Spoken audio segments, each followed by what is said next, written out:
네, 남북 정상회담의 날짜와 의제를 정하기 위한 남북 고위급 회담이 잠시 뒤면 판문점 통일각에서 열립니다. 한 달 앞으로 다가온 남북 정상회담의 구체적인 윤곽이 드러날 것으로 예상됩니다. 네, 두 분 전문가 모시고 관련 이야기 나눠보겠습니다. 김철우 한국국방연구원 안보전략연구위원, 또 이물출 경남대 극동문제연구소 교수 모셨습니다. 어서 오십시오. 네, 어서 오십시오. 예. 먼저 오늘 아침에 조명균 통일부 장관이 출발하기 전에 그 소감을 밝혔는데 그 영상 먼저 보고 이야기를 이어가도록 하겠습니다. 네, 오늘 북측과 남북 고위급 회담을 갖게 됩니다. 4월 말로 예정된 남북 정상회담이 성공적으로 개최될 수 있도록 북측과 잘 협의를 하고 오겠습니다. 이제 한반도 비핵화 문제는 저희가 지난 1월 9일 남북 고위급 회담, 또 그 뒤에 남북 간의 고위급 북한의 대표단이 오고 특사가 교환 방문하는 그런 과정 속에서 가장 중요한 그런 의제로 논의가 되어 왔고 앞으로도 저희가 중점을 두고 논의할 의제입니다. 네, 조명균 장관의 말처럼 오늘 그 구체적인 일정 또 의제가 논의될 것인데 자, 뭐 당일치기 회담이 될 거란 얘기도 있고 여러 가지 말이 있거든요. 어떻게 보십니까? 우선 그 지난 1월 9일 날 그 평창 그 동계 올림픽을 앞둔 그 회담의 경험이 있지 않습니까? 그 경험을 통해서 그 국제사회가 공인하고 명분도 좋은 그 평창의 큰 산을 넘기는 아주 쉬웠다. 네. 그런데 이번에 우리가 오늘 회담을 통해서 남북 고위급 회담을 통해서 일정과 의제를 구체적으로 논의하고 실무적 협의를 하는 것은 이것은 그 상당히 큰 산이고 그 넘기가 상당히 어려운 왜냐? 직전에 그 북중 정상회담이 이루어지고 거기에서 여러 가지 조건도 나오고 했기 때문에 그동안에 그 남북 간의 이런 그 한반도 비핵화와 또 평화적 체제를 구축하고 관계를 진전하는 그런 공감대를 쭉 형성해 왔던 이 와중에서 북한의 또 전략도 또 일부 드러났고 했기 때문에 기본적으로 4월 말에 구체적 어느 날 며칠 하는가라 일정을 구체화하고 거기에 또 그 구체적인 의제를 다루는 것이 비핵화가 가장 우선적이고 그리고 일방적인 비핵화가 아니고 한반도 비핵화고 거기에 또 뭐 단계적 조치라는 새로운 또 용어까지 나오고 있기 때문에 앞으로 이런 것에 그 어떤 군사적 긴장 완화나 교류 협력 분야에서는 쉽게 의제로서 포함이 되겠지만 비핵화 문제를 어느 수준까지 포함시켜야 될 것이 이 해법이 그 복잡한 방정식으로 1, 2차 방정식이 아니고 복잡한 방정식으로 셈법이 좀 어려워진 전국이 또 상황이 형성이 됐기 때문에 아마 조명균 장관이 그 많은 경험과 식견이 있기 때문에 이거를 차분하고 설득력 있게 풀어나가지 않을까 저는 큰 기대가 됩니다. 알겠습니다. 여러 가지 조율을 해야 되니까 당일치기는 좀 힘들지 않을까요? 일단 당일치기 될 거라고 저는 보고요. 네. 이제 우리 그 의원님 말씀 부분을 제가 좀 보완을 할 필요가 있을 것 같습니다. 일단 이 비핵화 의제를 이제 남북 정상회담에 포함시키는 것은 이미 이제 합의를 했고요. 그러니까 예를 들면 이제 과거 같으면 비핵화 의제가 남북 간의 협의 사항이 아니었고 북한이 거부하는 바람에 남북 간의 이제 협의 대상이 아니었는데 지금은 이제 비핵화 의제는 이미 남북 정상회담에서 논의되는 걸로 이제 그거는 이제 확정이 된 거고요. 그러면 이제 비핵화 문제 의제를 이제 구체적으로 어떻게 다룰 것인가, 얼마나 상세하게 다룰 것인가, 그 처음으로 이제 남한과 북한의 정상이 만나는데 남북 간의 정상이 만나서 비핵화 의제를 다룰 때 이 어떤 비핵화 의제가 결국 중요한 것은 북미 간의 이제 중요한 타협이 이루어져야 되는 거거든요. 이 비핵화 문제는. 그래서 이제 우리 정부가 북한하고 이 대화를 통해서 북미 정상회담에서 성과를 어떻게 내게 만드느냐. 그거 관련해서 남북한이 지금 만나는 거예요. 그래서 비핵화 관련해서 뭐 왈가왈부하고 서로 이제 논쟁하고 이런 자리는 아닐 겁니다. 이제 그런 부분을 참고하셔야 되고요. 오늘 이제 그 고위급 대화 또는 뭐 접촉에서 지켜봐야 될 부분은 이제 정상회담 일자가 확정이 될 겁니다. 정상 일자가 확정되는 게 오늘 가장 중요하고요. 왜냐하면 이제 이게 세계적인 이벤트 중에 또 하나인데 이거 외국 기자라든지 또 많은 사람들이 이제 또 이 서울에 오게 되지 않습니까? 그러면 사전에 뭐 숙소라든지 뭐 회의장이라든지 여러 가지 예약하는 게 그게 또 보통 문제가 아닙니다. 예. 그래서 지금쯤은 이 날짜가 확정이 돼야 거기에 맞춰서 이제 실무적인 준비가 이제 들어가는 거거든요. 예. 네, 그런 부분이 중요하고요. 그리고 이제 그 정상회담 관련해서 분야별로 그 이렇게 또 실무자들이 점검해야 될 것들이 굉장히 많은 것 같습니다. 그 남북 간의 정상들이 움직이는 뭐 동선을 어떻게 만들어 나갈 것인가, 또 북쪽에 이제 김정은 위원장이 이 판문점을 넘어서 우리 측 지역으로 넘어오잖아요. 예. 뭐 걸어서 올 것인가, 뭐 자동차를 타고 올 것인가, 네. 뭐 이런 것도 굉장히 좀 중요한 협의 사항이 될 것 같고요. 뭐 그래도 또 이제 정말 어렵게 만났는데 또 역사적인 만남인데 그렇죠. 회의만 하고 끝날 수가 없잖아요. 예. 그러면 뭐 점심을 또 같이 할 수가 있을 예. 거예요. 그러면 이제 점심을 어떻게 오찬장을 어떻게 또 마련할 것인가, 뭐 이런 부분들이 논의되는 자리다. 그래서 예. 근데 이런 논의들이 이제 뭐 이틀 걸릴 수도 있고 사흘 걸릴 수도 있을 것 같습니다. 뭐 얘기하다 보면 또 돌발 변수가 또 예. 나올 수는 있으니까. 근데 기본적으로 지금 이거는 남북한 모두가 이 정상회담을 성공적으로 만드는데 어떻게 힘을 먹고 실무적으로 어떻게 뒷받침할 것인가, 그걸 논의하는 자리라는 어떤 성격이 있다. 예. 그걸 좀 이해하실 필요가 있을 것 같습니다. 일단 알겠습니다. 큰 갈등이 없을 테니까 시간이 네. 많이 걸리진 않을 것이다 이런 말씀해 주셨는데 일단 우리 측에서는 조명균 통일부 장관을 수석 대표로 하고요. 또 천혜성 통일부 차관, 또 윤영찬 청와대 수석 등 3명이 나섭니다. 북측에서는 리선권 조평통 위원장이 단장으로 나서고 또 전종수, 김명일 이렇게 3명이 나서는 것으로 알고 있는데 면면을 좀 짚어주시죠. 그렇습니다. 그 조명균 그 통일부 장관이 지난 그 평창 올림픽을 준비하기 위한 남북 고위급 회담도 그때도 굉장히 그 상황이 대반전을 이룬다는 측면에서 상당히 우려도 많고 기대도 네. 많았는데 성공적으로 이를 치러냈죠. 그 다음에 그 이후에 특사단이 그 정의용 안보실장이 이끄는 평양, 워싱턴, 뭐 베이징 쭉 방문할 때 그 천혜성 차관이 그 참여를 했고, 네. 그다음에 여기서 중요하게 봐야 될 건 윤영찬 국민소통수석. 예. 이 소통이라는 것이 우리 국민을 향한 소통도 있지만은 전 세계, 특히 워싱턴을 향한 메시지, 또 북경을 향한 메시지도 있기 때문에 네. 소통 전략을 어떻게 전략적으로 메시지를 만들어내고 누가 언제 어떻게 어떤 메시지를 이번에 그 김정은의 그 베이징 방문에서도 뒤늦게 나왔지만은 그 메시지가 정확하게 나오지 않습니까? 그 피로 맺은 친선 뭐 관계라든가 이런 것도 나오기 때문에 네.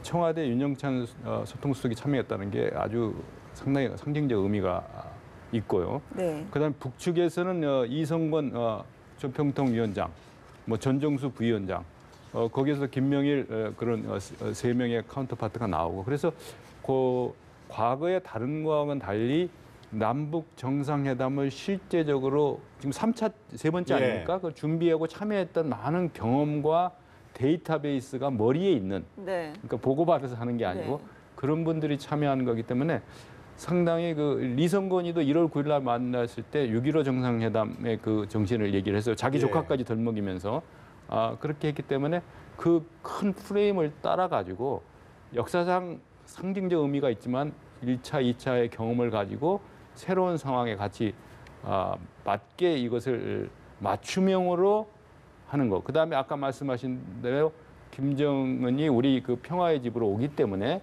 이 역사성과 상징성을 어떻게 잘 활용해서 이런 것이 북미 정상회담 성공으로 나아가게 할 것인가라는 그런 측면에서 이런 그 실무 주역들의 그 회담 전략이나 이런 것들이 이른바 기싸움하는 그런 식이 아니고 어떻게 이걸 성공적으로 잘 풀어나갈 것인가 하는 적임자들이 이번에 임명이 됐다 이렇게 판단을 합니다. 예. 예.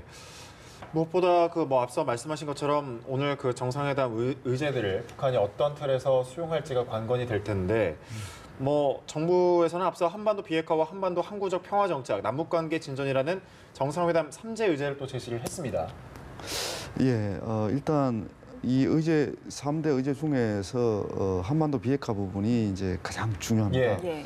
이 한반도 비핵화가 이제 진전이 돼야 항구적 평화 정착 또 이제 진전이 될 수 있는 거고, 그리고 이제 남북 관계 진전도 될 수 있는 거죠. 어떻게 보면 이게 이제 한반도 비핵화 부분이 이제 핵심 의제라고 볼 수밖에 없는 겁니다. 물론 이제 동시에 이제 발전할 수도 있는 그런 부분들인데, 어떻든 우리 입장은 그 지금 그 이제 그 김정은 위원장이 중국을 방문해서 뭐 단계적 비핵화와 관련해서 지금 여러 가지 논란도 지금 많이 일어나지 않겠습니까? 그게 이제 미국 입장하고 우리의 입장 또는 특히 이제 북한의 입장이 너무 그 대립되는 거 아닌가 뭐 이런 우려도 많이 하고 있는데 지금 이제 이번 그 남북 정상회담이 가장 중요한 것이 한반도 비핵화와 관련된 로드맵을 서로 남북한 정상끼리 충분히 허심탄회하게 얘기를 하고 그 내용을 가지고 이제 그 북미 정상회담에서 의미 있는 합의를 도출하는 것이 그게 이제 가장 지금 핵심 과제라고 할 수 있습니다. 네. 그래서 오늘 이제 이 고위급 접촉에서는 사실 이제 비핵화 의제가 올라가 있는 거는 이제 확정돼 있는 거고 이 비핵화를 정말 어떤 식으로 남북한이 협력해서 이 북미 회담에서 이 성공적으로 이 합의를 도출할 수 있을까 네. 그런 부분이 이제 핵심 관건이라고 볼 수 있는 겁니다. 그리고 이제 어떻든 이 또 한반도 비핵화 부분과 동시에 이제 항구적 평화 정착 부분은 사실 이제 이거는 북한의 체제 안전 보장하고 상당히 밀접한 그런 또 의제입니다. 이 평화 협정을 비롯해서 뭐 여러 가지 이제 그 북한의 체제 안전을 보장할 수 있는 장치들이 있습니다. 그래서 어떤 장치가 가장 바람직한가 뭐 이런 부분들도 초보적 수준에서 이제 논의될 수밖에 없고요. 어떻게 보면 이제 평화 부분은 북한이 가장 원하는 부분이고 뭐 비핵화는 이제 미국이라든지 우리를 포함해서 이제 국제사회가 가장 원하는 그런 의제고요. 그리고 남북 관계 진전이라는 부분은 비록 이 비핵화라든지 평화 정착이 더 중요한 의제긴 하지만 비핵화를 진전시키기 위해서라도 또 남북 간의 이제 화해 협력 분위기는 계속 또 이어갈 그런 필요성이 또 있는 거거든요. 네. 이 비핵화가 진전이 안 된다고 해서 또 남북 간의 화해 분위기가 이게 그 중단이 돼 버리면 더 또 어려운 상황으로 돌아갈 수도 있는 거 아닙니까? 그래서 이제 아마 오늘이죠. 이번 주말에 그 평양에서 예술단 공연이 이루어지잖아요. 그래서 오늘 아마 선발대가 출발하는데 이제 예술단 공연 같은 것이 남북 관계를 진전시키는 하나의 어떤 분위기 조성과 관련해서 의미 있는 역할을 하는 거죠. 화해 협력 분위기는 계속 이어간다. 그러면서 이제 비핵화라는 핵심 의제를 진전시키는데 이제 집중한다. 뭐 이런 것이 우리가 취해야 될 바람직한 전략이 아닌가 이렇게 저는 보고 있습니다. 알겠습니다. 이번에 그 남북 정상 간 직통전화 한라인 그 개설 방법과 첫 통화 시점도 좀 구체화 되겠죠.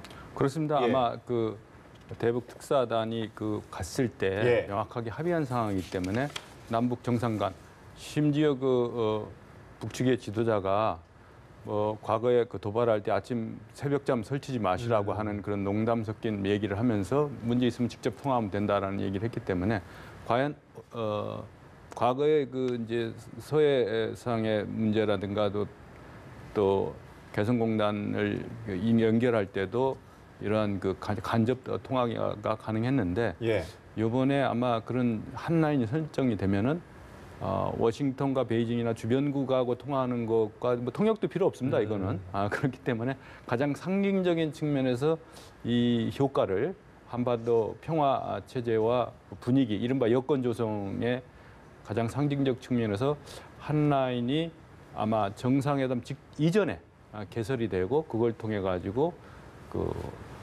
서로 간의 그 평화적 메시지를 나누는 그런 정도의 한 라인은 개설이 될 거라고 이렇게 봅니다. 이거를 위해서 군사 당국 간의 회담이라든가 한 라인이라는 게 그 DMZ를 통과해야 되는 문제이기 때문에 군사적 실무회담의 필요성 같은 것도 제기될 것으로 이렇게 보여집니다. 예, 이런 가운데 양재츠 중국 외교 담당 정치국 위원이 오늘 북중 정상회담 결과를 설명하기 위해서 방한을 합니다. 이 시점에 대해서 어떤 의미를 가지고 있는지 이야기를 좀 하고 싶은데요. 예, 일단 이제 한 라인을 제가 추가적으로 좀 설명하고 싶은데요. 네.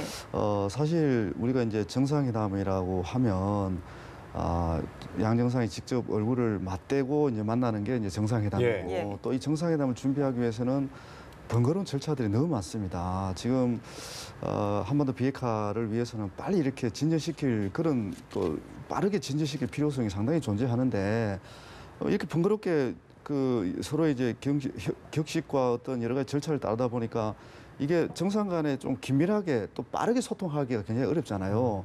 근데 이제 정상 간에 한 라인이 설치가 되면 그냥 말 그대로 필요에 의해서 수시로 연락을 할 수 있는 거예요. 네. 어떻게 보면 간접 정상회담이 일상적으로 이루어질 수도 있는 예. 그런 시스템이 만들어지는 예. 겁니다. 이거는 굉장히 의미가 큰 겁니다.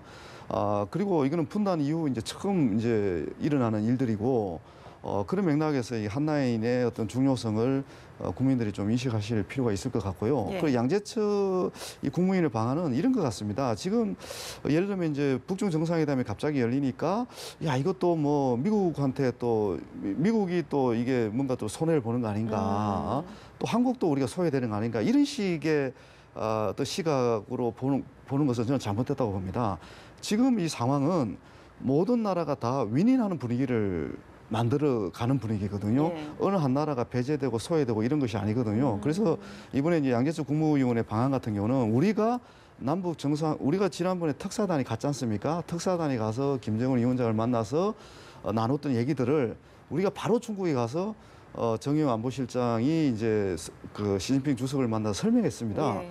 그 중국 입장에서도 이제 상호 신뢰에 기반해서 자기들도 이제 김정은 위원장을 만나서 한 얘기가 있기 때문에 그걸 이제 우리 대통령께 와서 이제 또 알려주는 거죠. 그 어떻게 보면 이거는 지금의 문제는 서로의 어떤 뭐 패권 경쟁도 아니고 힘겨루기도 아니고 이 북한을 둘러싼 북한 문제 해결을 위해서 주변국들이 빠르게 움직이는데 이거 관련해서 정보 공유가 굉장히 중요하단 말입니다. 예. 어떤 패싱 같은 건 없다 없습니다. 이런 의미죠. 그거는 제가 볼 때는 그거는 굉장히 과거 방식의 어떤 패러다임 보는 패러다임이고요. 지금은 그런 게 아니라 서로 가능하면 많은 정보를 공유를 해서 함께 협력하고 그렇게 나가야 해결할 수 있는 문제거든요. 이 북한 문제라는 것이 이제 그런 부분에서 이건 굉장히 자연스러운 현상이고 예. 아마 이제 이 북중 정상회담의 결과를 우리가 또 듣고 또 우리와 관련 또 그리고 또 한국과 중국 간에 또 같이 협력할 일들이 있을 겁니다. 이제 그런 부분을 통해서 남북 정상회담을 더 성공적으로 또 북미 정상회담을 더 성과적으로 만들 수 있는 하나의 또 기반이 될 수가 있는 거죠. 알겠습니다. 그런가 하면 김정은 위원장이 이번 시진핑 주석과의 정상회담에서 뭐 앞서 언급해 주셨듯이 비핵화 문제를 단계적으로 해결해 나가겠다고 했는데 단계적 조치가 무엇인지 좀 관심이 모아지고 있거든요. 그 예. 미국이 단계적 조치에 반해서 선조치를 해라. 예. 먼저 행동으로 보여주고 했는데 북한이 단계적 조치가 갖고 있는 함의는 그 단어 하나가 갖고 있는 굉장히 전략적 그 셈법의 의도가 있는 예. 겁니다. 일단 그 행동 대 행동 원칙으로 해가지고 그 전에 단계적 조치는 한미가 먼저 평화적 분위기를 조성하라. 예. 뭐 이런 얘기까지 했지 않습니까? 그리고 한반도 비핵화다라는 얘기를 했기 때문에 바로 비핵화를 해가지고 뭐 폐기 이게 아니고 일단 동결하겠다. 예. 그 다음에 검증이나 사찰 이런 것들이 필요하지 않습니까? 그리고 그 폐기까지 가는 다단계, 단계가 한 번 단계가 다단계라는 의미가 있기 때문에 이것이 갖고 있는 앞으로 그 넘어야 될 산이 태산 같은 그런 어려움이 있을 것이다라는 그런 거기 때문에 가장 중요한 것은 그 단계에 있어서 누가 검증을 하고 사찰할 것인가 이런 문제도 필요하고 동결했다고 말로 동결하는 게 아니고 행동. 그리고 아까 말씀하신 중에서 우리가 잠깐 보완하고 싶은 것은 그동안에 이제 앞으로 긍정적으로 보는 건 좋은데 아무 일이 없었던 것처럼 6차례나 핵실험을 하고 수십 번의 그 미사일을 발사하고 이런 것이 결국 보상으로 기결해야 된다는 이런 논리는 안 맞는 거고 예. 그렇기 때문에 그런 행동이 신뢰성 있게 하려면은 그 검증 가능하고 완전하고 되돌이킬 수 없는 이렇게 하다가 마음에 안 든다고 다시 돌아가는 그런 비핵화가 아니고 예. 우리가 추구하는 비핵화라는 건 그런 거다. 그리고 이 미국의 문제가 아니고 우리 대한민국의 문제고 한반도의 문제라는 것도 명확하게 인식한 바탕 위에서 이런 것도 앞으로 진전해야 된다. 그래서 단계가 뭐 1, 2단계 이런 식으로 아니고 북의 그 회담 전략이나 전술은 그 간단히 볼 만한 그런 예. 수준이 아니기 때문에 아마 남북 정상회담이나 북미 정상회담에 많은 스텝이나 참모 자문단까지도 포함해서 다양한 의견이 제시되고 그런 의도를 알면서 그런 의도를 압도해 나가는 그런 건 필요하지만은 이거 살려나가기 위해서 모든 것을 양보한다. 그거는 바람직한 회담 전략이 아니라고 이렇게 저는 봅니다. 알겠습니다. 예, 이 부분이 이제 어떻게 보면 앞으로 핵심 의제 또 논의사항이라고 볼 수가 있습니다. 이 단계적 조치라는 그 용어에 대해서 이제 많은 논란이 있는데요. 사실 핵 문제는 단계적으로 외에는 해결할 방법이 없습니다. 예. 한꺼번에 해결한다는 거는 그는 그 기술적인 측면에서나 뭐 절차상으로 그런 말이 안 되는 거예요. 단계적으로 조치할 수밖에 없고요. 이제 핵심은 북한이 먼저 핵을 포기한 후에 뭐 체제 안전 보장이라든지 적절한 보상을 하느냐, 예. 아니면 동시에 하느냐 이 문제입니다. 그러니까 이제 볼턴이라는 그 국가안보 회의, 그 미국의 이제 국가안보의 보좌관이 이른바 이제 리비아식 해법이라고 해서 이거는 이제 한꺼번에 해결해야 된다. 그러니까 북한의 선 비핵화 조치가 먼저 완료되고 네. 그 이후에 이제 적절한 보상 조치가 이제 취해진다. 이런 입장 때문에 이제 그런 네. 건데요. 미국은 한 번도 비핵화와 관련해서 단계적 조치와 관련해서 사실은 공식적인 입장을 아직 내놓지는 않고 있습니다. 예. 왜냐하면 이거는 결국은 이제 정상회담을 통해서 논의돼야 될 그런 문제고요.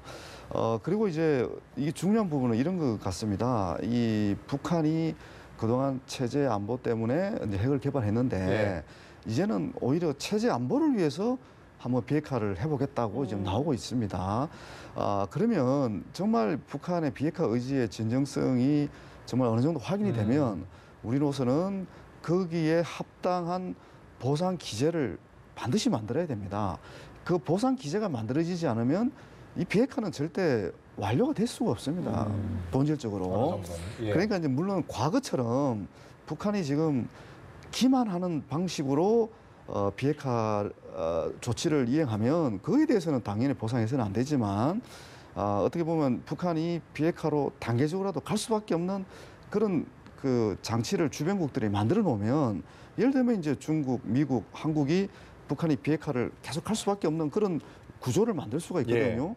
그러면 단계적으로 이거는 이 핵이라는 것은 이제 동결 단계, 불능화 단계, 폐기 단계 이렇게 갈 겁니다. 알겠습니다. 그러면 그 단계별 맞는 뭔가의 우리 한국뿐만 아니라 주변국들의 적절한 보상 장치가 이제 뒷받침돼야 되는 거죠. 예. 일단 미국에서는 그 트럼프의 최대 압박 작전이 통했다라고 자평을 하고 있는데 그러면서도 이 대북 제재가 느슨해져서는 안 된다 이렇게 경계하는 분위기거든요. 미국의 판단이 맞다고 봅니다. 네. 저는 그런 그 확실한 압박 조치가 없으면 이렇게 긴박하고 절박하게 대화에 나오지 않기 때문에 우리가 너무 나이브하게 이 상황을 보는 것보다는 심지어 군사적 옵션까지도 대화의 성공과 정상회담 성공에 기여하는 겁니다. 그래서 군사훈련을 안 하거나 안 해야지만 이것이 분위기가 조성되는 것이 아니고 예. 잘못된 그 행동에 대해서는 명백한 대가를 치러야 된다는 것을 명확하게 교훈으로 뼈아프게 해야지 그렇지 않으면은 이것이 다 안 된다. 그래서 예. 미국의 전략이나 저는 그런 것들이 우리가 대한민국이 앞으로 이 한반도 평화 체제를 구축하고 항구적인 평화 시스템으로 나가기 위해서 비핵화를 하기 위해서라도 최대 압박 그리고 유엔의 제재 그건 계속 유지가 되고 북한의 진정성 있는 행동과 조치가 이루어질 때 그때 평화하는 거지 먼저 보상 먼저 얘기한다는 거는 앞뒤가 안 맞는 얘기고 존 볼턴의 그런 그 매파적인 그런 시각도 상당히 이거 정상회담 성공의 기여연으로 봐야 되지 그렇기 때문에 이런 전략적 균형감을 가지고 이걸 봐야지 너무 한쪽으로만 이건 평창하고 틀립니다. 평창올림픽 성공훈련 회담하고 틀리기 때문에 우리가 나아간 방향을 새롭게 또 지혜를 함께 모으는 그런 노력도 필요하다 이렇게 봅니다. 알겠습니다. 저희 방금 전에 이제 화면에 그 트럼프 대통령의 북중 정상회담에 대한 반응도 저희가 잠시 보여드렸는데 이런 반응도 나왔는데 마지막으로 짧게 한 말씀 해주시죠. 아무도 지금 보상을 먼저 하겠다고 얘기한 주체는 아무도 없습니다. 아무도 없고 어떤 식으로든 북한을 지금 잘 이렇게 북한이 뭔가 하겠다고 이게 나오니까 주변국이 잘 힘을 모아서 이제 한반도 비핵화를 이번에 한번 달성해 보자는 이제 그런 어떤 그 공감대가 만들어지고 있는 거거든요. 이걸 이제 너무 이제 부정적으로 보시기보다는 뭔가 한번 지금 미국도 이렇게 굉장히 강경 입장을 고수했던 미국 대통령도 이번에는 한번 기대할 만하다 이런 얘기를 계속 얘기하고 있지 않습니까? 이제 그런 맥락에서는 사실 이제 우리 정부 역할이 저는 굉장히 중요하다 보는 겁니다.